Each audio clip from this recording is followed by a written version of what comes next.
Hello friends, welcome to online engineering. All India state AJE PYQ solution में आप सभी का स्वागत है, जहां पे हम बात कर रहे हैं आपके पास डिजाइन ऑफ स्टील स्ट्रक्चर्स की। डिजाइन ऑफ स्टील स्ट्रक्चर्स में आज हम बात करेंगे आपके पास एक और इम्पॉर्टेंट यूनिट की, जहां पे हम डिस्कस करेंगे आपका प्लास्टिक एनालिसिस। प्लास्टिक एनालिसिस के जितने भी क्वेश्चंस आपके ऑल इंडिया स्टेट एजेई के अंदर पूछे गए हैं, उन सभी सवालों का जवाब यहाँ पर हम वन बाई वन कवर करेंगे, जैसे कि हमने प्रीवियस पार्ट को कवर करते आ रहे हैं। तो आइए आज बात करते हैं अपने फर्स्ट सेशंस की। इसके मैं 2 सेशंस लूँगा। ये मेरा पहला सेशन है और ये रहा पहले सेशन का first questions.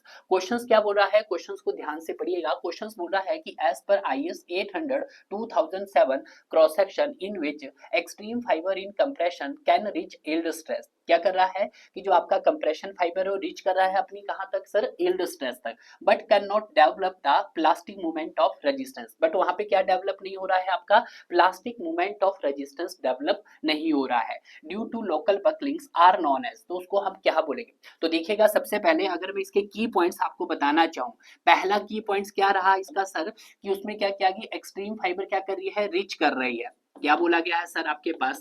Extreme fibre, fibres क्या कर रही है आपके पास सर? रीच कर रही है। ठीक है, तो आप लिख लीजिएगा सर, वो रीच कर रही है कहां पे सर? अपनी यील्ड स्ट्रेस पर। क्लियर है पहला पॉइंट्स। और दूसरा पॉइंट्स में क्या बोल रहा है सर? वहां पर किसी भी तरह का plastic movement of resistance develop नहीं हो रहा है। तो सेकंड पॉइंट्स लिखूं अगर मैं, no plastic plastic resistance, no plastic resistance movement developed.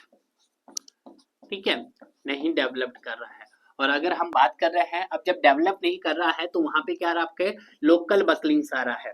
ठीक है, कौन सा आ रहा है सर हमारे पास? लोकल बकलिंग्स। तो देखिएगा, ये आपके पास 3 इंपॉर्टेंट पॉइंट्स है जो कि आपको याद रखने हैं। पहला पॉइंट्स क्या है कि एक्सट्रीम फाइबर रीच कर रहा है कहां पे सर? अपनी मैक्सिमम यील्ड स्ट्रेस तक क्या कर रहा हो सर? रीच कर रहा है। दूसरा कंडीशन होगी सर कि no plastic resistance movement developed. वहां पे किसी भी तरह का प्लास्टिक रेजिस्टेंस मूवमेंट डेवलप ही नहीं हो रहा है। क्लियर है? और तीसरा, जब sir plastic resistance movement develop नहीं हो रहा है तो उस कंडीशन में आपका क्या आ रहा है सर? लोकल बकलिंग आ रहा है। तो उस कंडीशंस को हम क्या बोलेंगे? 3 कंडीशन है, तो उस कंडीशन में सर उसको हम कंपैक्ट सेक्शन बोलेंगे, सिलेंडर सेक्शन बोलेंगे, या सेमी कंपैक्ट सेक्शन बोलेंगे, या हम उसको प्लास्टिक सेक्शन बोलेंगे। तो उस कंडीशन में हम सर उसको क्या बोलेंगे? Semi compact. Semi compact section कैसा सेक्शन होता है? ऐसा सेक्शन होता है जिसमें एक्सट्रीम फाइबर तक उसकी यील्ड स्ट्रेस क्या करती है सर? रीच कर जाती है। सर कौन से जोन में? सर कंप्रेशन जोन में। सेकंड रहता है, वहां पे किसी भी तरह का प्लास्टिक मूवमेंट रेजिस्टेंस डेवलप नहीं होता और वहां पे आपके पास लोकल बकलिंग अकर्स होती है। तो उस कंडीशन में उस सेक्शन को क्या बोलते हैं सर? आपका सेमी कंपैक्ट सेक्शन बोलते हैं। और जो सेमी कंपैक्ट सेक्शन है उसका यूज हम कहां करते हैं सर? आपका इलास्टिक डिजाइन एनालिसिस में करते हैं। तो ये भी आप लिख सकते हैं। कहां करते हैं सर इसका यूज? हम इसका यूज जो किया जाता है आपके पास इलास्टिक डिजाइन एनालिसिस में करते हैं डियर। ठीक है, ये इंपॉर्टेंट है, पूछा जा सकता है कि सेमी कंपैक्ट सेक्शन कौन से सेक्शन में यूज किया जाता है सर? इलास्टिक या प्लास्टिक? तो आपका इलास्टिक में रहता है। तो इसको भी क्या कर लीजिएगा आप? अंडरलाइन।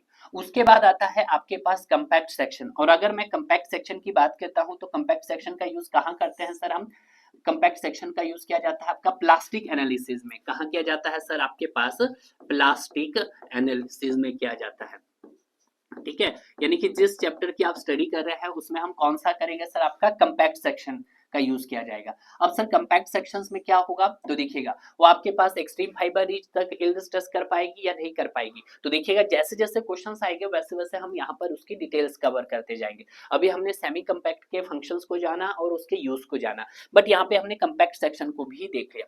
बट जब हम बात करते हैं सिलेंडर सेक्शन की, तो सिलेंडर सेक्शन में आप सभी जानते हैं कि हम वेब की बात की जा रही है। और जब वेब का कंसेप्ट आता है तो यहाँ पे सिंपल हम आई सेक्शन का एनालिसिस करते हैं। आई सेक्शन का एनालिसिस हम आपके पास एज ए बीम के अंदर भी करते हैं, आपके कॉलम के अंदर भी करते हैं। तो वहां पे हमारे पास जो आपका वेब होता है उसको क्या बनाना पड़ता है? हमें सर स्ट्रॉन्ग बनाना पड़ता है, स्टेबलाइज करना पड़ता है। सर क्यों? ताकि जो वहां पे लोकल बकलिंग का क्राइटेरिया सर वो नहीं आए। तो लोकल बकलिंग को प्रिवेंट करने के लिए हम क्या करते थे सर? वहां पर एडिशनल स्टिफनेस प्रोवाइड करते थे। क्लियर है? बिल्कुल सही। और बीम के अंदर हम क्या यूज करते थे सर? ब्रेसिंग प्रोवाइड करते थे। जिस तरह से हमने कॉलम के केस में देखा कि एडिशनल मेंबर हमारा क्या था सर? आपके पास स्टिफनर थे, उसी तरह से बीम के केस में हमारे पास जो एडिशनल मेंबर होते हैं आपके पास ब्रेसिंग होते हैं। ब्रेसिंग क्या करते हैं, आपके ट्रस के स्टेबलाइज करते हैं। क्लियर है, ये बात आपको ध्यान रखना है। नेक्स्ट बात करते हैं सेकंड क्वेश्चन की। सेकंड क्वेश्चन वेरी इंपॉर्टेंट है। आपसे क्या पूछा जा रहा है, शेप फैक्टर पूछा जा रहा है, shape factor for rectangular section. तो सबसे पहले तो हमें कंसेप्ट पता होना चाहिए कि सर शेप फैक्टर होता क्या है। क्लियर है, अगर मैं शेप फैक्टर की बात करता हूं तो इसको मैं जेड से रिप्रेजेंट करता हूं। It is the ratio of plastic movement to yield movement होता है, तो इसको हम लिख सकते हैं एमपी बाय एम वाई लिख सकते हैं, यील्ड मूवमेंट। ठीक है, एम वाई, और इसी को मैं बोल सकता हूं it is the plastic section modulus Z P by elastic section modulus Z E. तो ये आपको दोनों ही रिलेशंस क्या रखने हैं, याद रखने हैं। क्लियर है, प्लास्टिक सेक्शन मॉडुलस भी याद रखना है और इलास्टिक सेक्शन मॉडुलस भी याद रखना है। जब हम प्लास्टिक सेक्शन मॉडुलस निकालेंगे, इलास्टिक सेक्शन मॉडुलस आप सभी जानते हैं आई बाई वाई होता है। क्लियर है, तो ये आपको पूछा गया। तो यहां से क्वेश्चंस में पूछा गया कि रेक्टेंगुलर का कितना होता है। तो यहाँ पे अगर हम अलग अलग शेप्स देखते हैं, जैसे मैं यहाँ पे क्वेश्चंस का देखता हूँ, रेक्टेंगुलर का कितना होता है सर आपके पास 1.5, तो ये होगा किसका सर, रेक्टेंगुलर सेक्शन का। किसका होगा, रेक्टेंगुलर। और अगर सर हम बात करते हैं ट्रायंगुलर का, तो ट्रायंगुलर का क्या होता है सर 2.35, तो ये हो गया सर मेरे पास ट्रायंगुलर का। क्लियर है, और अगर हम बात करते हैं 1.7, तो ये किसका हो गया सर आपके पास, सॉलिड सर्कुलर सेक्शन का हो गया है। किसका हो गया सर, सॉलिड सर्कुलर। तो देखिएगा इसको वन बाय वन आप सभी देख सकते हैं कि अगर हम बात करते हैं ट्रायंगुलर का भी आपको क्लियर हुआ सर कितना 2.34, रेक्टेंगुलर का कितना रहता है सर 1.5, और सॉलिड सर्कुलर सेक्शंस का कितना रहता है सर आपके पास 1.70। और हमेशा याद रखना जो शेप फैक्टर होगा वो ऑलवेज ग्रेटर देन 1 होगा। तो अगर मैं बात करता हूं तो जेड हमेशा क्या रहेगा आपके पास, ग्रेटर रहेगा any type of cross section, चाहे किसी भी टाइप का क्या हो हमारे पास सर, क्रॉस सेक्शन हो, cross section of the section हो, तो उस कंडीशन में हमारे पास जो शेप फैक्टर रहता है वो आपके पास क्या रहता है, ऑलवेज ग्रेटर देन 1 रहता है। तो इससे रिलेटेड भी सवाल पूछे जाते हैं। क्लियर है, तो यहां से आपका शेप फैक्टर का कंसेप्ट क्लियर होगा। It is the ratio of plastic movement to yield movement होता है, और आपके पास plastic section modulus to elastic section modulus कह सकते हैं। तो यहां से आपका एक और कंसेप्ट भी निकल के आ गया है, इसी पॉइंट से जो आपने शेप फैक्टर्स यहाँ पे निकाला है सर, क्या जो हमारे पास एमपी होता है, एमपी बोले तो प्लास्टिक मूवमेंट। ठीक है, तो प्लास्टिक मूवमेंट क्या होता है आपका, ऑलवेज ग्रेटर देन होता है सर आपका किससे, सर यील्ड मूवमेंट से, तो एम वाई। ठीक है, तो ये भी आप याद रखना है कि plastic movement is always greater then elastic movement, और जब आपका plastic movement always greater then, तो आपका जेड पी और जेड ई के रिलेटेड भी कैलकुलेट कर सकते हैं। क्लियर है, नेक्स्ट देखते हैं हम अपना question number third. Question number third क्या बोल रहा है, the shape factor for circular section. तो देखिएगा अभी मैंने आपको पहले बताया, मैंने डायमंड सेक्शंस का बता दिया सर, डायमंड का कितना होता है सर हमारे पास 1.5। देखिएगा शेप फैक्टर को मैं अंदर लिख रहा हूं, यहाँ पे जेड कितना रहता है सर 1.5। उसके बाद अगर हम बात करते हैं सर सर्कुलर का, तो सर्कुलर का कितना रहता है भाई सर, सर्कुलर ये देखिएगा हमारे पास सॉलिड सर्कुलर सेक्शन है। ठीक है, और सॉलिड सर्कुलर सेक्शन का जेड जो रहता है 1.7 रहता है। उसी तरह से अगर हम बात करते हैं आपके पास डायमंड सेक्शंस की, तो डायमंड सेक्शन कुछ इस तरह से बनता है आपके पास, कुछ इस तरह से। ये क्या हो गया सर हमारे पास डायमंड सेक्शन, और डायमंड सेक्शन का जो जेड होता है वो आपके पास कितना होता है सर 2.0 होता है। उसके बाद अगर हम बात करते हैं आपके पास ट्रायंगुलर सेक्शंस की, तो ट्रायंगुलर सेक्शंस का कितना रहता है सर आपके पास जेड, ये रहता है सर हमारे पास 2.34। तो अगर हम बात करते हैं यहाँ पर चार आपने देखी शेप, कौन कौन सी शेप देखी सर, एक तो सर हमने बात की थी आपके पास रेक्टेंगुलर सेक्शन की, तो रेक्टेंगुलर का 1.5।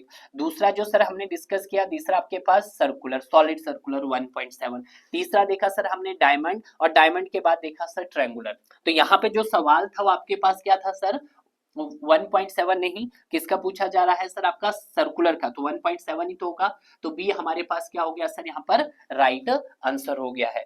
अब सवाल ये है सर आई सेक्शंस का बता दीजिएगा, तो आई सेक्शन भी आप देख सकते हैं यहाँ पर। ठीक है, ये हमारे पास कुछ आई सेक्शन है, और आई सेक्शंस की अगर हम बात करते हैं तो यहाँ पर दो मेजर एक्सिस के लॉन्ग आपका होता है, एक एक्स एक्सिस के रिस्पेक्ट में और दूसरा वाई के रिस्पेक्ट में। अगर मैं मोमेंट ऑफ इनर्शिया जेड देखता हूँ, सॉरी क्या देख रहा हूं हम, शेप फैक्टर जेड देखते हैं, तो कितना रहता है सर आपका 1.12 रहता है सर एक्स एक्सिस के लॉन्ग, और वाई एक्सिस के लॉन्ग कितना रहता है सर आपके पास, ये रहता है 1.55 रहता है।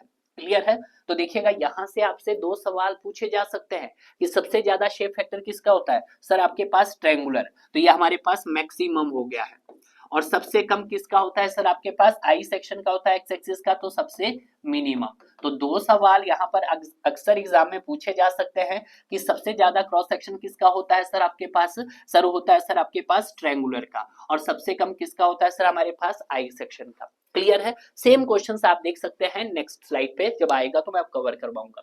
क्वेश्चंस क्या बोला है कि एक simply supported mild steel beam has to withstand maximum bending moment. देखिएगा मैक्सिमम बेंडिंग मोमेंट मतलब एम दे दिया है आपके पास कितना सर, 500 किलो न्यूटन मीटर दे दिया गया है। The required plastic Z P, तो आपको क्या निकालना है, जेड पी यहाँ पर कैलकुलेट करना है। तो देखिएगा आपके पास यहाँ पे यील्ड स्ट्रेस भी पता नहीं है, तो आप यील्ड स्ट्रेस कितना ले सकते हैं, 250 मेगा पास्कल ले सकते हैं।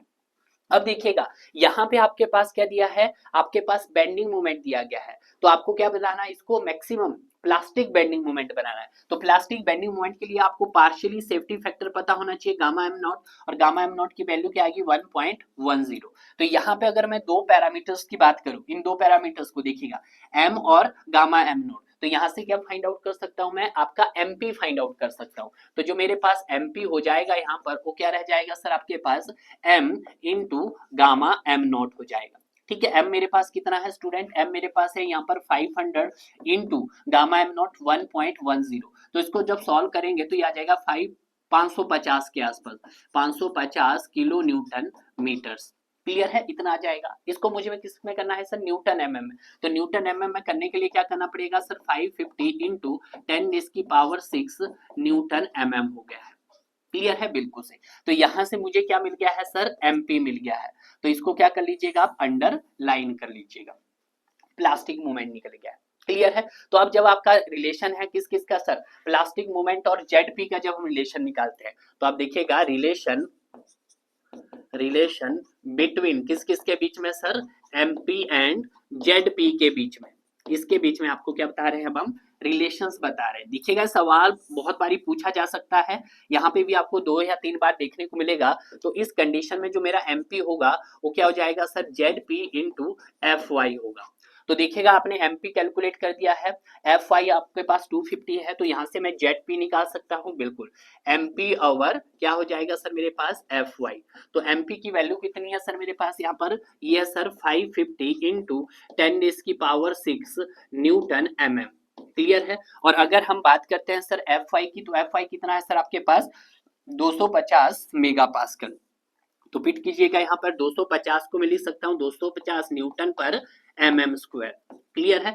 अब ध्यान दीजिएगा, न्यूटन से मेरा न्यूटन कैंसिल हुआ, एमएम स्क्वायर ऊपर जाएगा तो क्या बनेगा, एमएम इंटू एमएम स्क्वायर हो जाएगा एमएम क्यूब। तो यहाँ पे मेरे पास जो जेड पी आएगा वो किस में आएगा सर, एमएम क्यूब में आएगा। सॉल्व कीजिएगा जरा कितना आता है।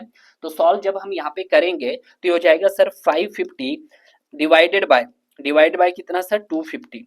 तो यहाँ से कितना आ रहा है सर 2.2। तो सॉल्व किया जब हमने, तो यहाँ से सर 2.2 इंटू 10⁻⁶ एमएम क्यूब आ गया है। क्लियर है। तो फाइनली आपके पास क्या निकल के आ गया सर, यहाँ पर जेड पी निकल के आ गया। तो इस वाले को आप क्या कर सकते हैं, अंडरलाइन कर सकते हैं डियर। तो जेड पी की वैल्यू कितनी आ गई सर आपके पास 2.2 इंटू 10⁻⁶ एमएम क्यूब। तो जेड पी की यूनिट क्या होती है सर हमारे पास, एमएम क्यूब होती है। क्लियर है। तो ये भी सवाल पूछा जा रहा था। देखिएगा अगर वो आपके पास मोमेंट नहीं दिया होता तो उसने क्या दिया होता, डायरेक्ट प्लास्टिक मोमेंट दिया होता है। बट प्लास्टिक मोमेंट बनाने के लिए जो भी आपके पास सिंपली सपोर्टेड पे ऊपर लोड लग रहा होगा, उससे रिलेटेड जो आपका मोमेंट आया उसको मल्टीप्लाई करना पड़ेगा सर किससे, आपके पार्शियली सेफ्टी फैक्टर। और यहाँ पे पार्शियली सेफ्टी फैक्टर कितना लिया जाएगा सर, 1.10 लिया जाएगा। क्लियर है। नेक्स्ट देखते हैं क्वेश्चन नंबर 5। देखिएगा question number, the shape of the cross section which has the largest shape factor. मैंने आपको बताया था कि दो कॉमन सवाल पूछे जाते हैं कि सबसे ज्यादा शेप फैक्टर किसका होता है और सबसे कम किसका होता है। सर सिंपल सा फंडा है, सबसे कम तो सर आई सेक्शन का होता है और सबसे ज्यादा जो होता है वो ट्रायंगुलर सेक्शन का होता है। तो सर ट्रायंगुलर सेक्शन तो ऑप्शन में नहीं है। ठीक है। तो यहाँ पे अगर हम देखते हैं लार्जेस्ट फैक्टर, सबसे पहले 1/1, तो रेक्टेंगुलर का कितना होता है सर हमारे पास 1.5 होता है, डायमंड का कितना होता है सर 2.0 होता है। आई सेक्शंस का आपके पास एक्स एक्सिस के लॉन्ग सर 1.12 होता है, वाई एक्सिस के लॉन्ग 1.55 होता है, सॉलिड सर्कुलर सेक्शन का 1.7 होता है। तो यहाँ पे आप बता सकते हैं कि सबसे ज्यादा शेप फैक्टर किसका है सर, डायमंड का है यहाँ पर, ये डायमंड का, ठीक है, क्योंकि आपको ऑप्शन भी तो मैच करने पड़ेंगे, क्योंकि यहाँ पे ट्रायंगुलर ऑप्शन में नहीं है। जब ट्रायंगुलर ऑप्शन में नहीं है तो आपका आंसर क्या हो जाएगा सर, आपका आंसर यहाँ पर सी हो जाएगा। क्वेश्चन नंबर फिफ्थ का आंसर क्या आ गया आपके पास, सी आ गया। क्वेश्चन नंबर 6 देखिएगा, देखिएगा क्वेश्चन नंबर 6 क्या बोला है कि एक fix beam made of steel is shown in the collapse, the value of load P is equal to. देखिएगा कुछ स्टैंडर्ड रिजल्ट्स भी होते हैं, अगर आपको स्टैंडर्ड रिजल्ट्स पहले से ही पता है तो आप इस क्वेश्चन को विद इन सेकंड में कर सकते हैं, अगर नहीं भी पता है तो हम यहाँ पे कैलकुलेट कर सकते हैं। जैसे कि देखिएगा सबसे पहले हम क्या कर सकते हैं, इसका डायग्राम बना सकते हैं। तो किस तरह से डायग्राम बनेगा इसका, दोनों तरफ से एंड क्या है, फिक्स है, यहाँ पे पी लोड लग रहा है, तो इस लोड की वजह से क्या आएगा सर, यहाँ पे डिफ्लेक्शन आएगा, इस लोड की वजह से क्या करेगा ये सर, कुछ डिफ्लेक्ट करेगा।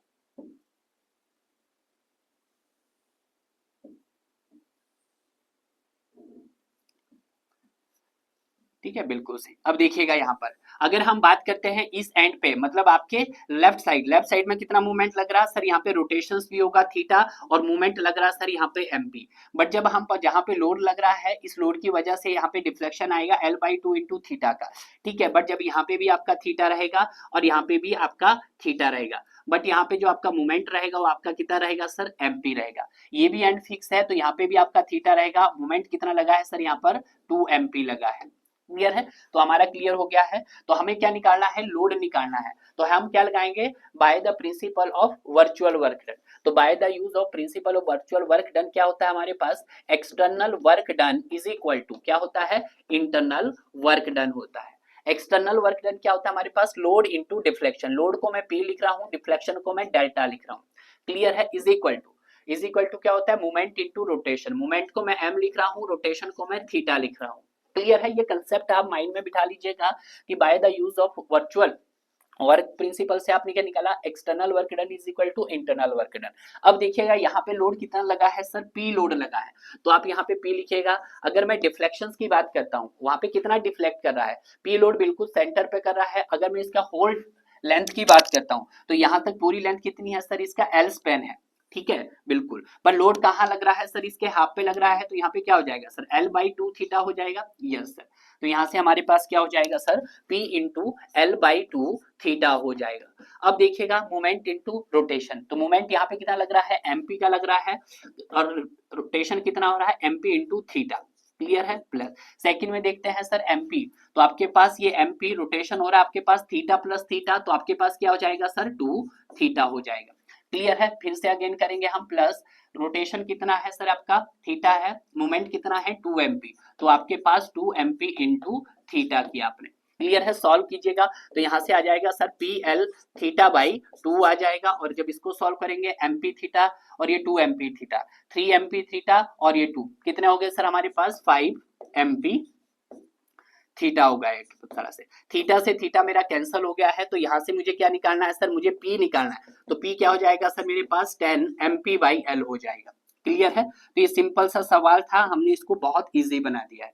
क्लियर है, तो यहाँ पे अगर हम देखते हैं तो P कितना है हमारे पास, 10 MP/L आ गया है। तो आपका आंसर हो गया है सर C। कुछ भी नहीं किया हमने क्या किया, हमने इसका डायग्रामिंग बनाया, कितना उसमें मूवमेंट आ रहा है फिक्स एंड पे। देखिए दोनों एंड फिक्स है, तो यहाँ पे MP था तो यहाँ पे MP, यहाँ पे फिक्स एंड पे 2 MP लगा है तो यहाँ पे 2 MP, बट यहाँ पे सेंटर पे लोड लग रहा है, तो जितना मूवमेंट आपका लेफ्ट साइड होगा उतना ही आपका राइट साइड होगा।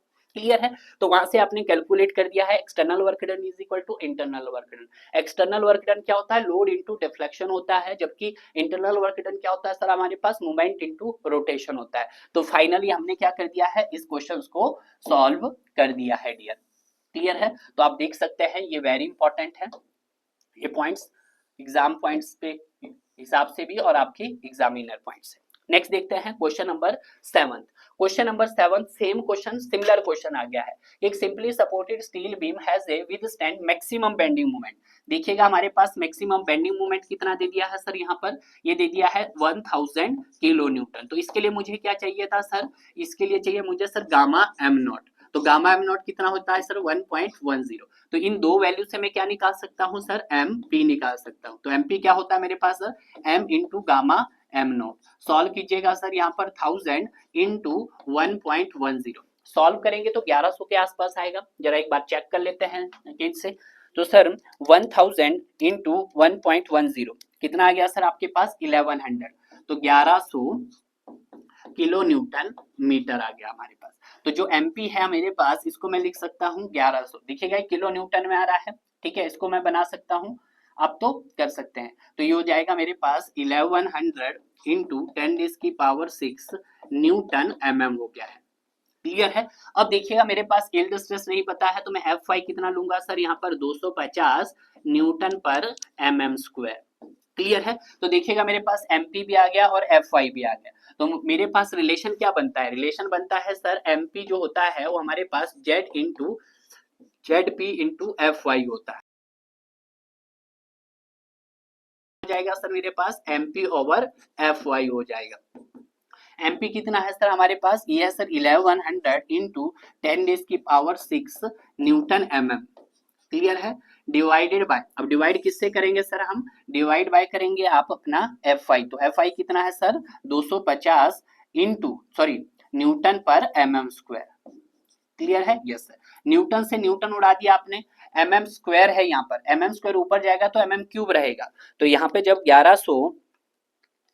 1100 किया हमने डिवाइडेड बाय कितना सर 250, तो कितना आया सर यहाँ पर 4.4। तो यहाँ से अगर मैं जेड पी निकालूं तो जेड पी मेरे पास कितना आ गया सर, जेड पी आ गया सर 4.4 इंटू 10⁶ क्यूब। क्लियर है। तो ये हमारे पास क्या आ गया है फाइनली, प्लास्टिक सेक्शन मॉडुलस आ गया है। तो प्लास्टिक सेक्शन मॉडुलस आपके पास क्या है सर 4.4 इंटू 10⁶ आ गया है। देखिएगा आपके पास सिर्फ एक मोमेंट दिया था, दो वैल्यू जो स्टैंडर्ड है गामा एम नॉट की वैल्यू स्टैंडर्ड है और आपके पास यील्ड स्ट्रेस की वैल्यू कॉमन है, ठीक है। तो इसी से आप क्या निकाल सकते हैं, पूरा का पूरा अपना कंसेप्ट निकाल सकते हैं। आपने एमपी कैलकुलेट किया, एमपी के बाद आपके पास सर एफआई भी दिया था तो आपका जेडपी निकल के आ गया है। क्लियर है। नेक्स्ट देखते हैं क्वेश्चन नंबर 8। क्वेश्चन नंबर 8 क्या बोला है कि plastic analysis shape factor for diamond. तो देखिएगा हम डायमंड्स की बात करते हैं, अगर हम 2.34, ये किसकी है सर हमारे पास ट्रायंगुलर सेक्शन का है, इसका है ट्रायंगुलर, ठीक है। अगर हम बात करते हैं 2.5 हमने किसी का नहीं देखा, मैक्सिमम ही यही है। और 2 किसका है सर हमारे पास, आपके पास डायमंड का है, डायमंड, ठीक है। तो अगर हम बात करते हैं Z max, maximum shape factor किसका होता है सर आपके पास 2.34 होता है, जो सर किसका होता है सर हमारे पास ट्रायंगुलर का होता है, ट्रायंगुलर सेक्शन का।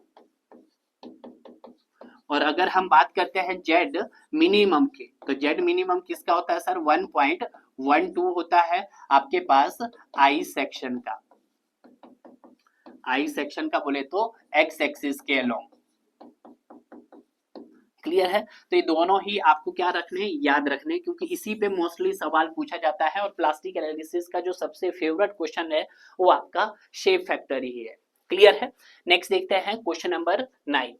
क्वेश्चन नंबर 9 क्या बोला है कि at the location of plastic hinge radius of curvature is infinite. देखिएगा जब हम बात करते हैं प्लास्टिक हिंज की तो वहां पे क्या होता है आपका सेक्शन फुली प्लास्टिक अटेंस होता है, ठीक है, fully attains of plastic strength, ठीक है। तो वहां पे लिख सकते हैं fully plastic state,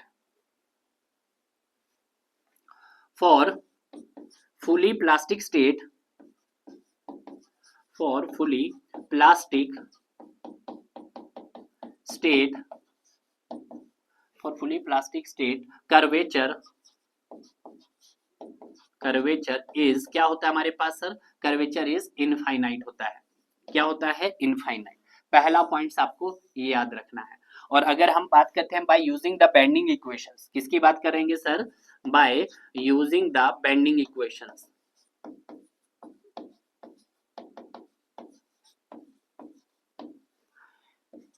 m by, देखिएगा by using the m by i is equal to F Y Y is equal to E by are.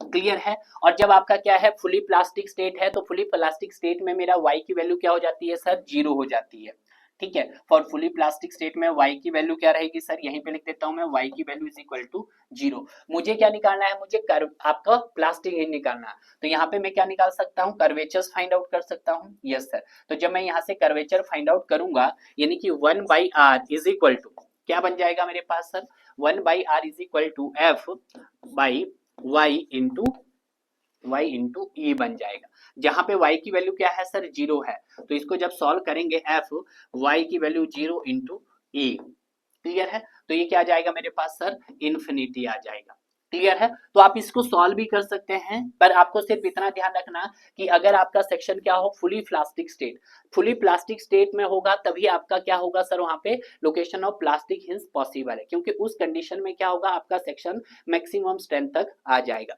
और जब उस कंडीशन में आ जाएगा तो y क्या रहेगा आपके पास सर, 0 रहेगा। y 0 रहेगा तो फुली प्लास्टिक स्टेट में कर्वेचर क्या रहेगा हमारे पास, इनफिनाइट। तो आपका आंसर क्या हो जाएगा सर, यहाँ पर B is the right answer हो गया है, क्लियर है। नेक्स्ट देखते हैं question number, the shape factor of solid circular section of diamond D is equal to, solid circular section का देखना है, और सॉलिड सर्कुलर सेक्शंस का क्या होता है आपके पास, 16/3 पाई होता है। सॉल्व करके भी देख लीजिएगा आप, 16 डिवाइडेड बाय 3 इंटू 1.69 आ रहा है, मतलब 1.7, तो ये आपके किसका आ रहा है सर, 1.7 के अप्रोक्स आ रहा है। तो ये हमें पता था, तो आपका कितना होगा सर, 16/35 होगा। 1.69 मतलब अप्रोक्स 1.7 के आसपास आ रहा है, क्लियर है। Yes sir. नेक्स्ट देखते हैं question number 11th। Question number 11th क्या बोल रहा है, the ratio of plastic section moulders to elastic section moulders, plastic to elastic section moulders. तो देखिएगा यहाँ पे किसकी बात की जा रही है, जेड की। जेड क्या होता है, plastic movement to the yield movement, या हम बोल सकते हैं plastic section moulders to elastic section moulders, जहां पे आप सभी जानते हैं plastic movement is always greater than होता है वाई से, और यहाँ पे शेप क्या रहता है, always greater then, shape factor बोले तो जेड ऑलवेज ग्रेटर देन 1 होता है। तो ये रिलेशंस आपको पहले ही क्लियर करवा दिया था मैंने कि जेड बोले तो शेप फैक्टर क्या होता है, it is the ratio of plastic movement to yield movement, या it is the ratio of plastic section moulders to elastic section moulders, ठीक है। एमपी क्या होता है आपके पास, मोर देन यील्ड होता है, मतलब प्लास्टिक मूवमेंट ऑफ यील्ड होता है, जहां पे जेड की वैल्यू क्या रहती है, ऑलवेज ग्रेटर देन 1 रहती है डियर हमारे पास। तो 11th का आंसर क्या हो गया सर, यहाँ पर C is the right answer, clear है।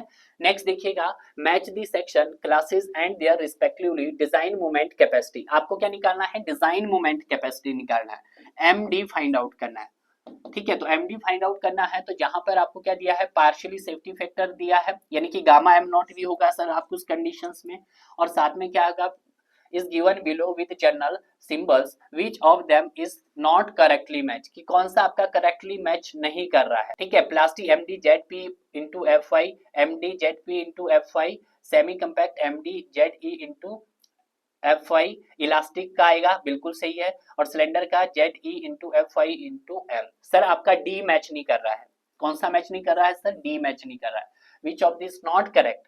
तो देखिएगा अगर मैं यहाँ पे एमडी की बात करता हूँ, एमडी की जब हम कैलकुलेशंस करते हैं डिजाइन बेंडिंग स्ट्रेंथ की, तो डिजाइन बेंडिंग स्ट्रेंथ क्या होता है हमारे सर, एमडी। तो एमडी के लिए क्या कहते हैं सर, हमने बीटा बी इंटू क्या आ जाएगा आपके पास, Z P into F Y. हालांकि रिलेशंस में सिर्फ आपको यही चीजें याद रखते हैं हम, जब हम रिलेशंस निकालते हैं Z P into F Y, but यहाँ पे क्या दे दिया गया है, विद पार्शियली सेफ्टी फैक्टर दे दिया गया है, तो यहाँ पे हम क्या कर लेते हैं, गामा एम नॉट कर लेते हैं। तो यहाँ पे अगर हम बात करते हैं बीटा बी, तो बीटा बी क्या रहेगा सर आपके पास, 1 रहेगा, क्लियर है। जब बीटा बी 1 होगा तो एम डी की वैल्यू क्या रह जाएगी सर, यहाँ पर ये रह जाएगी Z P F Y by gamma M naught, clear है, कुछ ये वाली बनेगी, हाँ एम नॉट, क्लियर है। तो यहाँ पे देख सकते हैं आप, तो अगर देखते हैं plastic M D is equal to Z P into F, तो जेड पी इंटू एफ बिल्कुल सर, और यहाँ पे M D Z P into F Y, M D Z into E Y, यानी कि जो आपका डी ऑप्शन है, आपका डी ऑप्शन नहीं हो सकता है, क्लियर है।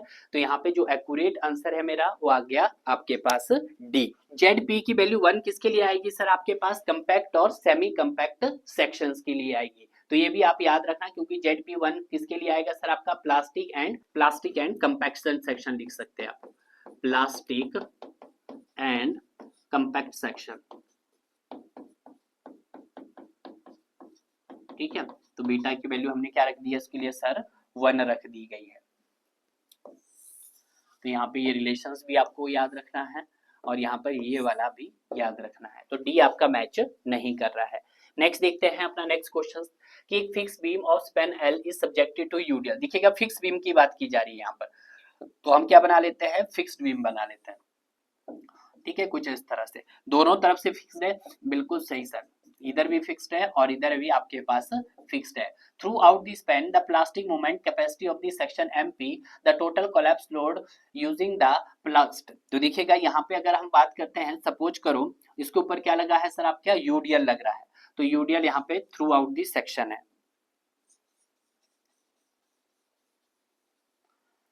तो यहाँ पे जब हम इसका प्रोसीड करेंगे तो आपके पास कुछ इस तरह का डायग्राम बन जाएगा। देखते हैं हम, ये फिक्स एंड है, यहाँ पे मोमेंट आएगा सर आपका एमपी, एमपी यहाँ पे थीटा रहेगा और यहाँ पे भी सर आपके पास मोमेंट आएगा, यहाँ पे आपके पास थीटा रहेगा, यहाँ पे भी आपके पास थीटा रहेगा, तो यहाँ पे भी आपका एमपी आएगा और यहाँ पे भी एमपी, और यहाँ पे भी सर आपका थीटा भी रहेगा और यहाँ पे सर आपका एमपी रहेगा। क्लियर है? बिल्कुल। और यहाँ पे क्या होगा सर, पहले आप पूरे यूडीएल को पॉइंट लोड में कन्वर्ट करोगे तो यहाँ पे क्या आ जाएगी सर, आपका डिफ्लेक्शन आ जाएगी, डेल्टा। क्लियर है? हम निकाल सकते हैं। तो हम क्या करेंगे sir, by using the principle of virtual work rate. Suppose करो यहाँ पे लोड लग रहा होगा आपके पास क्या sir, W kilo newton metre load लग रहा होगा। क्लियर है? तो देखिएगा external work done is equal to internal work done. External work done load into क्या आ जाएगा आपके पास, डिफ्लेक्शन, और मोमेंट इनटू रोटेशन, ये आ जाएगा। अब देखिएगा लोड यहाँ पे सपोज करो W लग रहा है, ठीक है। अब डिफ्लेक्शन कितना हो रहा है, यूडीएल के साथ आपको क्या फाइंड आउट करना है, डिफ्लेक्शन। तो ये हो जाएगा सर हमारे पास 1/2 into L/2 theta into L। Clear है? अब अगर देखते हैं हम ये, तो वहां पे आप निकाल सकते हैं इंटरनल वर्क डन। तो इंटरनल वर्क डन क्या आपके पास, मोमेंट इनटू रोटेशन। तो यहाँ पे एमपी थीटा देखिएगा, तो ये हो जाएगा sir MP theta plus MP2 theta, MP2 theta sorry, यहाँ पे MP2 थीटा होगा भाई, यहाँ पे क्या जाएगा सर आपके पास थीटा, तो MP2 थीटा प्लस आपके पास एंड पे कितना लगा है, MP थीटा। सॉल्व करेंगे यहाँ पे इसको, तो ये कितना आ जाएगा, W into L square theta by 4 is equal to MP theta 2 3 4 4 MP theta बन जाएगा। क्या बन जाएगा, 4 MP थीटा। थीटा से थीटा कैंसिल हुआ, यहाँ पे जाएगा आपके पास, तो यहाँ पे मुझे W निकालना है, तो 4 4 जा 16, तो 16 MP बाई L स्क्वायर आ जाएगा आपके पास। कितना आ जाएगा, 16 MP by L square. Clear है? तो देखिएगा 16 MP बाई L, तो आपके पास ये वाला आ गया है 16 MP बाई L।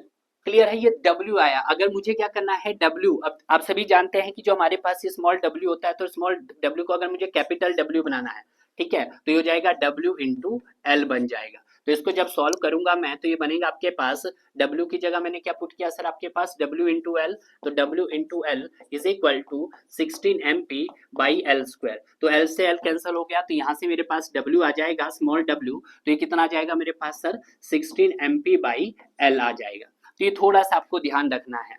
क्लियर है? तो यहाँ पे जो मेरा राइट आंसर आ जाएगा वो आपके पास क्या आ जाएगा सर, 16 MP बाई L आ गया है। क्लियर है? नेक्स्ट देखते हैं क्वेश्चन नंबर 15। क्वेश्चन नंबर 15 क्या बोला है, match the flowing list condition to satisfy the solution provide for the plastic analysis. Condition दी है only equilibrium and mechanical condition, कि जहां पे आपके पास इक्विलिब्रियम और मैकेनिज्म कंडीशंस, कौन कौन सी कंडीशन, एक तो हमारे पास आएगा सर इक्विलिब्रियम कंडीशंस हो गया, ठीक है, और दूसरा हो गया सर मेरे पास मैकेनिज्म कंडीशन, मैकेनिज्म। तो ये कहाँ पे सेटिस्फाई होता है सर, आपके पास लोअर बॉन्ड थ्योरम में सेटिस्फाई होता है या अपर बॉन्ड थ्योरम में सेटिस्फाई होता है सर, ये हमारे पास अपर बॉन्ड थ्योरम में। अपर बॉन्ड थ्योरम में हम क्या बोलते हैं, काइनेमेटिक्स थ्योरम। किसको सर, काइनेमेटिक्स थ्योरम में। और काइनेमेटिक्स थ्योरम को हम क्या बोल सकते हैं सर, अपर बॉन्ड थ्योरम। अपर को मैं यू लिख रहा हूं, बी अपर बॉन्ड सॉल्यूशन, UBS। तो यहाँ पे अगर ए की बात करते हैं तो ए का हो गया हमारे पास 2 हो गया है। सेकंड कंडीशन देखते हैं सर, सेकंड आता है only equilibrium and plasticity conditions. देखिएगा कि आपके पास इक्विलिब्रियम कंडीशन सेटिस्फाई होना चाहिए, और दूसरा कौन सी कंडीशन सेटिस्फाई होनी चाहिए आपके पास sir, plasticity condition, plasticity conditions. तो इक्विलिब्रियम प्लास्टिसिटी कंडीशन ये कहां पे रहेगा सर हमारे पास, तो देखिएगा ये लोअर बॉन्ड में। लोअर बॉन्ड बोले तो स्टैटिक्स थ्योरम, कौन सी थ्योरम सर, स्टैटिक्स थ्योरम में। और जो स्टैटिक्स थ्योरम है इसी को हम लोअर बॉन्ड सॉल्यूशंस बोल सकते हैं, ठीक है। तो इसके लिए क्या हो जाएगा सर आपके पास, ये हो जाएगा 2 1 कहां पे, ऑप्शन ए में। बचा आपके पास 3 कि ऑल दी 3 कंडीशन, तीनों कंडीशन मतलब इक्विलिब्रियम भी, मैकेनिज्म भी और प्लास्टिसिटी। तो ये कहाँ पे सेटिस्फाई होगा सर? आपका unique value of lowest plastic limit. इन तीनों का हम क्या लेंगे? मिनिमम वैल्यूज लेंगे। तो आपके पास हो जाएगा सर डी का 1। तो राइट ऑप्शन जो हमारे पास हो गया है वो आपके पास क्या बन गया है सर? ए इसका राइट आंसर आ गया है।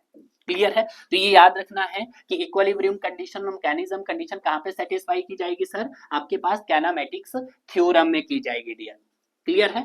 और अगर हम बात करते हैं इक्विलिब्रियम कंडीशन और प्लास्टिसिटी कंडीशन तो कहां पे की जाएगी सर? आपके पास स्टैटिक्स थ्योरम में की जाएगी। और ऐसी कंडीशन जो दोनों में होनी चाहिए, तो दोनों में जो कॉमन है वो हमारे पास इक्विलिब्रियम कंडीशंस है।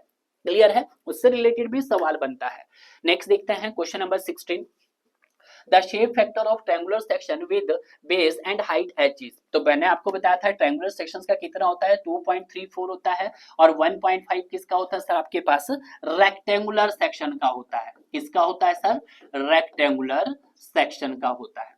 क्लियर है? और ये सर हमारे पास ट्रायंगुलर सेक्शन का होता है। क्लियर है? दोनों क्लियर हो गए हैं? Yes sir. नेक्स्ट देखते हैं क्वेश्चन नंबर 17। क्वेश्चन नंबर 17 क्या बोल रहा है कि plastic analysis of the structure is used. Plastic analysis के लिए हम किसका यूज करते हैं? Working stress designing? No sir. Limit state design? No sir. Ultimate strength design. कि जो हमारा प्लास्टिक एनालिसिस जो किस पे बेस्ड है सर? आपका अल्टीमेट स्ट्रेंथ डिजाइन पे बेस्ड है। तो आपका आंसर हो गया सर यहाँ पर B is the right answer हो गया है। क्लियर है? नेक्स्ट देखते हैं क्वेश्चन नंबर 18। क्वेश्चन नंबर 18 भी देखिएगा क्या बोल रहा है कि what is the value of bending strength of plastic laterally unsupported steel beam F. आपको निकालना है, क्या निकालना है सर? यहाँ पर bending strength of laterally plastic. तो लेटरली प्लास्टिक के लिए एमपी होता है। तो एमपी क्या होता है सर? हमारे पास Z P into F Y होता है। जहां पे मेरे पास क्या दिया है? एफ वाई भी दे दिया गया है और प्लास्टिक सेक्शन बोला तो जेड पी भी दे दिया। तो जेड पी मेरे पास 11 इंटू 10 की पावर 4 mm की power cube into F Y 250 newton per mm square. Clear है? मुझे निकालना है सर आपका मूवमेंट। तो देखिएगा, सॉल्व कीजिएगा इसको जरा।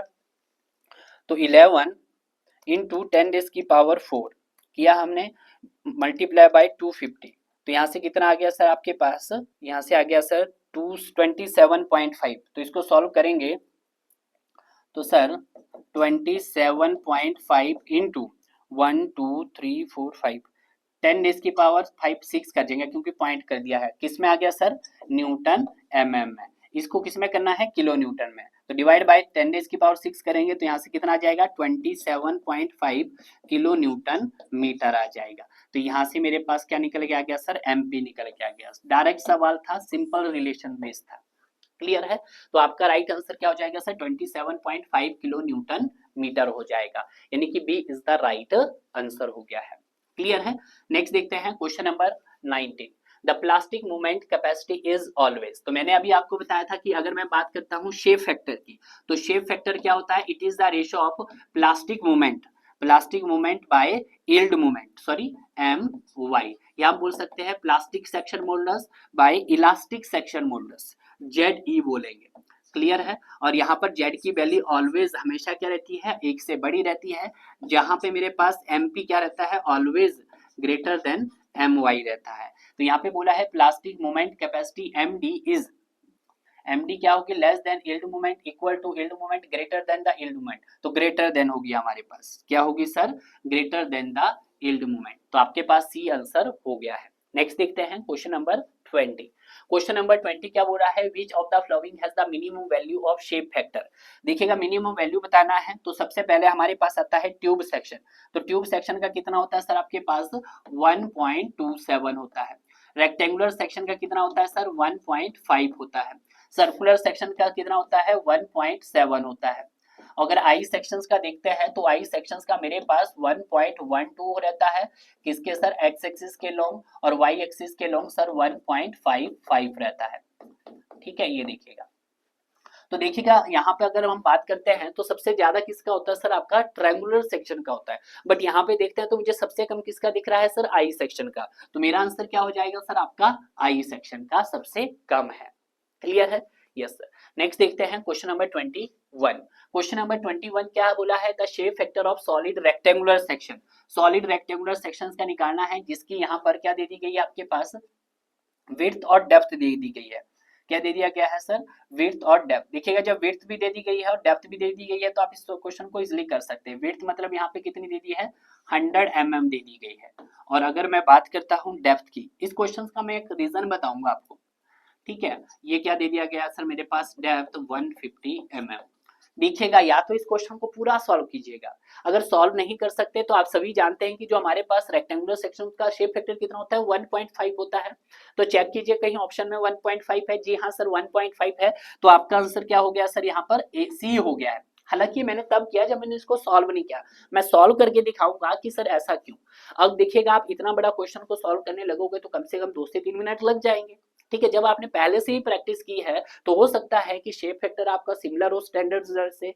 अब सिमिलर होगा तो सर 3 हो नहीं सकता, सर 2.5 भी नहीं हो सकता, हाँ 1 से बड़ा हो सकता है, ये आप डेफिनेटली कह सकते हैं। बट जब हमारे पास एग्जैक्ट दिया तो हम एग्जैक्ट पे जाएंगे, बिल्कुल सही। तो अगर मैं बात करता हूँ यहाँ पे जेड की, तो जेड क्या होता है मेरे पास sir, Z P by Z E, clear है। जहां पे जेड ई क्या होता है मेरे पास, आई बाई वाई। तो आई बाई वाई निकालोगे, बी डी क्यू बाई 12 करोगे आप, ठीक है, और डी बाई 2 करोगे, ठीक है बिल्कुल। तो आप कर सकते हैं यहाँ पर sir B D cube by 12 by D by 2। यहाँ पे 2 से गया 6 गया, यहाँ से ये गया, तो यहाँ पे कितना आ जाएगा sir, B D square by 6 आ जाएगा। तो जेड ई का स्टैंडर्ड रिजल्ट आपने याद रखना बस, बी डी स्क्वायर बाई 6। तो बी कितना है सर हमारे पास, बी है सर मेरे पास 100 इंटू 150 का स्क्वायर डिवाइडेड बाय क्या कर देंगे सर, 6 कर देंगे। तो सॉल्व कीजिएगा, आपके पास कितना आया सर, 100 इंटू 150 कितना आया सर, 1500, डिवाइडेड बाय, एक अगेन करो आप, 150 से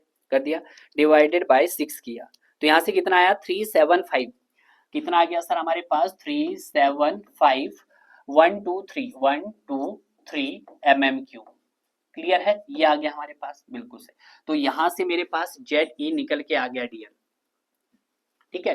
तो जेड ई कितना आया सर मेरे पास यहाँ पर 375, ठीक है। तो ये आ गया sir Z E is equal to 375,000 mm cube आ गया है, पहला आ गया है।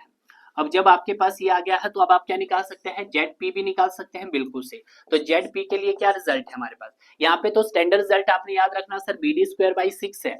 बट जब हम बात करते हैं प्लास्टिक के केस में, तो प्लास्टिक केस में क्या हो जाएगा, B D square by 4 direct है, ठीक है। आप शॉर्टकट में देखिएगा बी डी स्क्वायर बाई 4 हो जाएगा, क्या हो जाएगा सर, बी डी स्क्वायर। तो बी डी को देखिएगा आपका हमारे पास 100 इंटू 150 का स्क्वायर डिवाइडेड बाय कितना करना है सर, 4 करना है। तो कीजिएगा जरा, तो यहाँ पर 100 इंटू 150 इंटू 150 किया हमने, डिवाइडेड बाय 4 किया, तो यहाँ से कितना आ रहा है सर हमारे पास, ये आ गया सर 562512,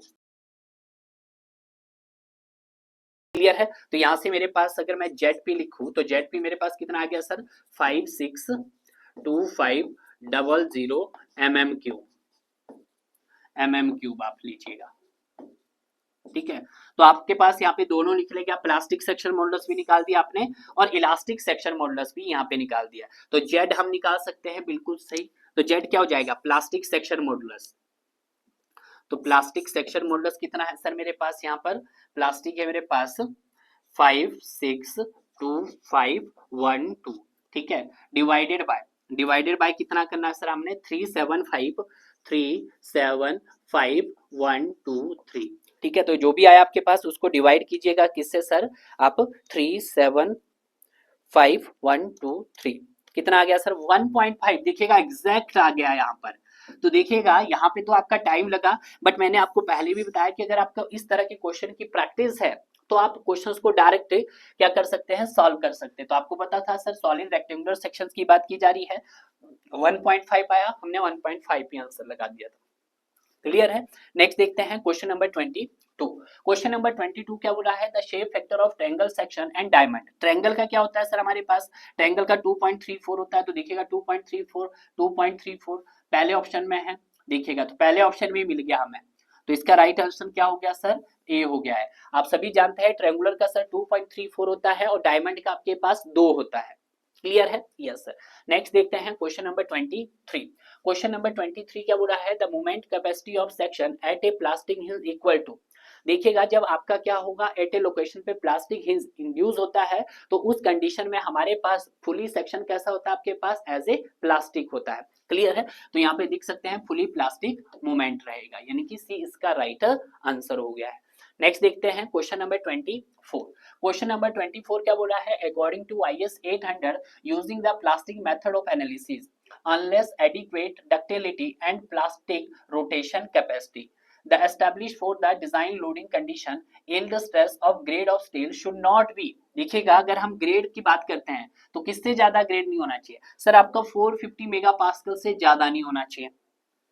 पहला पॉइंट कि किससे ज्यादा नहीं होना चाहिए सर, 450 मेगा पास्कल से नहीं होना चाहिए। और दूसरा सर जो क्रॉस सेक्शन होना चाहिए आपका वो कैसा होना चाहिए सर, सिमेट्रिकल होना चाहिए, सिमेट्रिकल होना चाहिए। मैं आपको शॉर्ट पॉइंट बता रहा हूं बस। और थर्ड की अगर हम बात करते हैं, सेक्शन कैसा होना चाहिए आपके पास, सेक्शन सर मेरे पास हॉट रोल्ड सेक्शन होना चाहिए। कैसा होना चाहिए सर, हॉट रोल्ड सेक्शन। तो देखिएगा ये तीन कोडल प्रिजन है जो आपको याद रखनी है कब, जब हम बात करते हैं प्लास्टिक मेथड की, कि आपके पास जो ग्रेड होना चाहिए वो 450 मेगा पास्कल से ज्यादा नहीं होना चाहिए। और दूसरा सर जो क्रॉस सेक्शन होना चाहिए वो सिमेट्रिकल होना चाहिए अबाउट द एक्स एक्सिस। और अगर हम बात करते हैं सेक्शन कौन सा यूज करना चाहिए सर, हमारा hot rolled steel section use करना चाहिए। क्लियर है? Yes sir. नेक्स्ट देखते हैं क्वेश्चन नंबर 25। क्वेश्चन नंबर 25 क्या बोला है कि given that plastic movement capacity of the beam loaded and supported as shown in the given figure, then the would be the value of W at a point load acting a distance of L/2। देखिएगा L/2 distance पे क्या हो रहा है, आपका एक point load act कर रहा है। तो आप बिल्कुल उसी तरह से बनाइएगा जैसे आप बना सकते हैं। एक एंड सर किसका है, इसका फिक्स्ड है, और दूसरा एंड कैसा है सर, उसका रोलर से कनेक्टेड है। तो यहाँ पे कुछ इस तरह से बनेंगे आपके पास, बिल्कुल इस तरह से। यहाँ पे देखिएगा ये आपका बिल्कुल सेंटर पे लग रहा है, तो यहाँ पे जो डेल्टा आएगा हमारे पास वो क्या आ जाएगा सर, L/2 इंटू थीटा। यहाँ पे भी रोटेशन रहेगा सर थीटा। और देखिएगा यहाँ पे आपके पास सिर्फ थीटा रहेगा, यहाँ पे मूवमेंट नहीं रहेगा, क्योंकि आपके पास क्या लगा है सर, यहाँ पर रोलर लगा है। क्लियर है? ये बात आप ध्यान रखना। और यहाँ पे अगर हम देखते हैं इक्वली डिस्टेंस पे, तो यहाँ पे भी आपका सर थीटा आएगा और यहाँ पे भी सर थीटा आएगा। क्लियर है? अब देखिएगा जब यहाँ पे कोई भी मूवमेंट नहीं आएगा तो थीटा की वैल्यू भी क्या हो जाएगी, मेरे पास 0 हो जाएगी। तो यहाँ पे अगर मैं बात करता हूँ external work done is equal to internal work done, external work done load into delta, और ये मूवमेंट इनटू रोटेशंस। लोड कितना दिया गया है, W इनटू डेल्टा। डेल्टा क्या है सर, मेरे पास L/2 थीटा है। रोटेशन कितना आ रहा है आपके पास, फिक्स पे सर MP थीटा आ रहा है, तो MP थीटा आ रहा है। बट यहाँ पे देखते हैं सर, तो आपके पास MP2 थीटा आ रहा है। बस सॉल्व कर लेते हैं यहाँ पर, तो W L थीटा बाई 2 होगा आपके पास, और ये आपके पास 3 MP थीटा हो गया है। क्लियर है? बिल्कुल से यहाँ से थीटा कैंसिल हो गया है सर हमारे पास। तो यहाँ से मुझे क्या निकालना है, W। तो W क्या बन जाएगा मेरे पास, 6 MP बाई L बन जाएगा। तो यहाँ पे 6 MP, तो 6 MP बाई L कहाँ पे है सर, आपका ऑप्शन सी में हमारे पास राइट ऑप्शन आ गया है। तो देखिएगा ये आपका कंसेप्ट कितना इजी है। अगर आपका ये कंसेप्ट स्ट्रॉन्ग है तो आप किसी भी क्वेश्चन को सॉल्व कर सकते हैं डियर। क्लियर है? देखिएगा यहाँ पर हमने सॉल्व कर दिया है, तो आपका आंसर आ गया है सर यहाँ पर सी इसका राइट आंसर आ गया है। क्लियर है? नेक्स्ट देखते हैं क्वेश्चन नंबर 26। क्वेश्चन नंबर 26 की भी क्या बोला है कि for a fixed beam of length L and central point load W। देखिएगा सेंट्रल पॉइंट लोड W दिया गया है, what is the value of W। तो आपको किसकी वैल्यू निकालना है सर, यहाँ पर W की वैल्यू निकालना है। तो ये भी आपका इजी सवाल है, ठीक है, इसको भी आप कर सकते हैं खुद ही, स्टैंडर्ड रिजल्ट है। ठीक है, नेक्स्ट देखते हैं 27। ये आप इसको कर लीजिएगा। देखिएगा हम क्या करते हैं, आपके पास एक फिक्स्ड बीम है, यहाँ पे भी फिक्स्ड है, यहाँ पे भी फिक्स्ड है, और सेंटर पे क्या लग रहा है सर, आपका यूडीएल एक्ट कर रहा है। सॉरी यूडीएल नहीं, पॉइंट लोड एक्ट कर रहा है। और पॉइंट लोड क्या है हमारे पास सर, यहाँ पर W है। ठीक है, और स्पेन लेंथ कितनी है, यहाँ से लेके यहाँ तक का डिस्टेंस सर हमारे पास सर L/2 होगा, और यहाँ से लेके यहाँ तक का डिस्टेंस आपके पास L/2 होगा। क्लियर है? इसको प्रोसीड कर दीजिएगा कुछ इस तरह से। यहाँ पे डिफ्लेक्शन आएगा सर आपका, सिंपल सा डिफ्लेक्शन L/2 थीटा।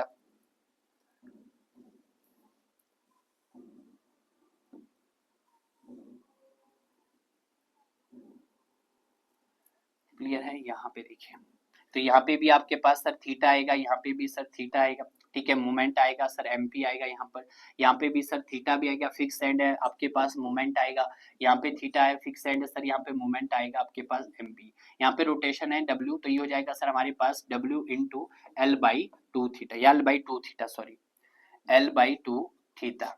क्लियर है, सॉल्व कर दिया है।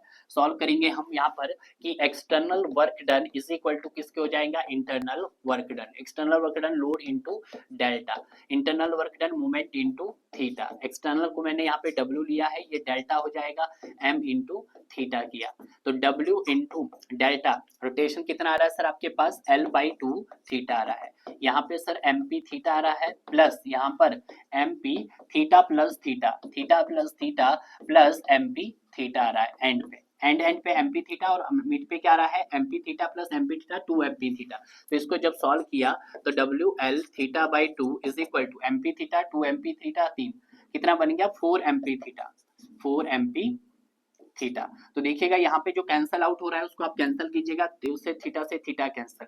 अगर मुझे क्या निकालना है, W निकालना है, तो ये 2 ऊपर जाएगा तो यहाँ पे हो जाएगा सर 8MP बाई L हो जाएगा। तो देखिएगा 8MP बाई L आपका कहीं पे है, बिल्कुल है सर 8MP बाई L, यानी कि B is the right answer हो गया है। Question number 26।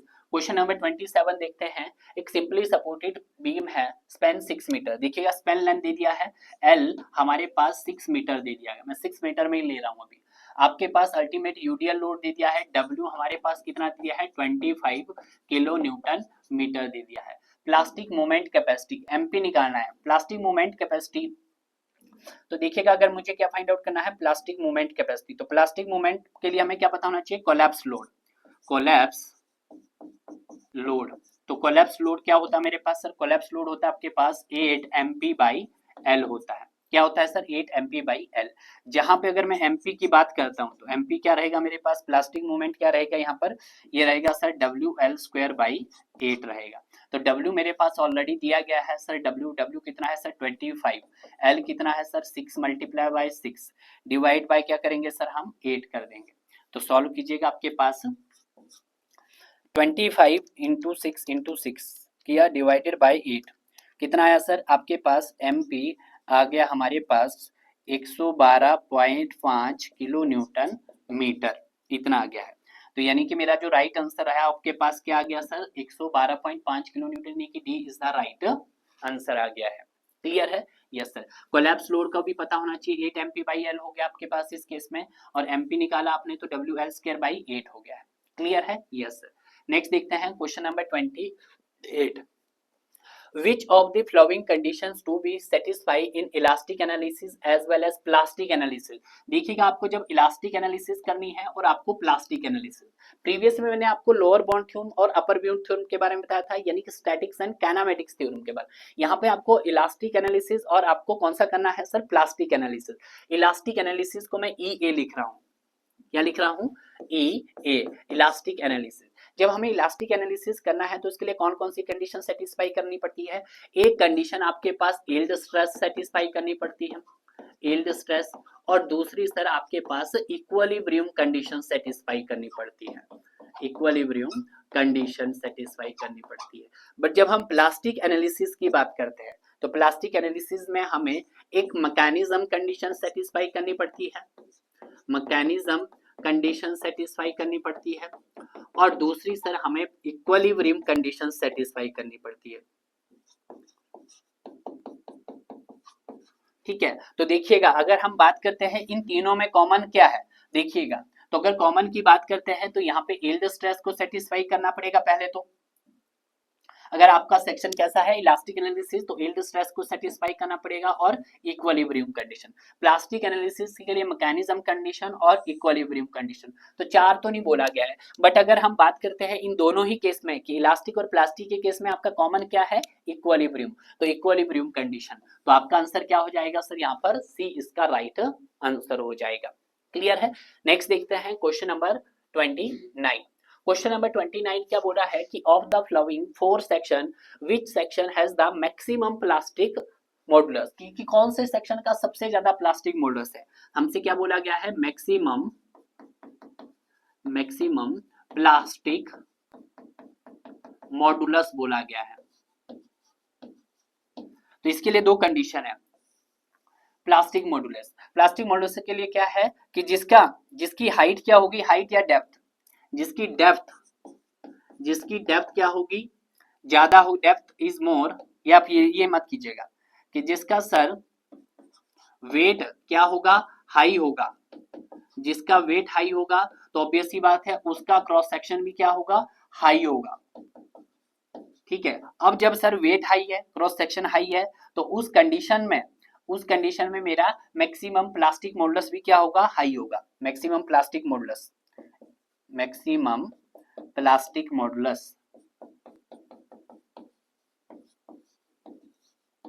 मॉडुलस भी क्या होगा आपके पास, हाई होगा। क्लियर है, बिल्कुल सर। तो देखिएगा आईएस ये मीडियम बीम है, ये वाइड फ्लैंज बीम है और लाइट बीम की बात कर रहा है। और एक बोला उसने Indian standard heavy beam. Heavy beam का मतलब वो ज्यादा वेट का है। अब जब ज्यादा वेट का होगा तो ऑब्वियस सी बात उसका क्रॉस सेक्शन ज्यादा होगा। क्रॉस सेक्शन ज्यादा होगा तो दोनों की जो बात करते हैं हम सर हाइट और वेट के रिस्पेक्ट में, तो आपकी मैक्सिमम प्लास्टिक मॉडुलस क्या होगा, हाई होगा। तो अगर हम बात करते हैं मीडियम बीम का, no sir. Wide flange beam का, नो सर। लाइट बीम का, नो सर। हैवी बीम का होगा। ठीक है, तो आपका आंसर क्या हो गया यहाँ पर sir, B is the right answer हो गया है। तो इस सेशंस के अंदर हमने जितने भी सवाल किए, सभी सवालों को हमने बिल्कुल डेप्थ में जाके कवर किया, ताकि आपका कोई भी कंसेप्ट वीक ना रह जाए। मिलते हैं हम आपको नेक्स्ट वीडियोस में, जब तक मैं इसका नेक्स्ट पार्ट लेकर आता हूँ, तब तक आप डियर इसी तरह से पढ़ते रहिए और आगे बढ़ते रहिए।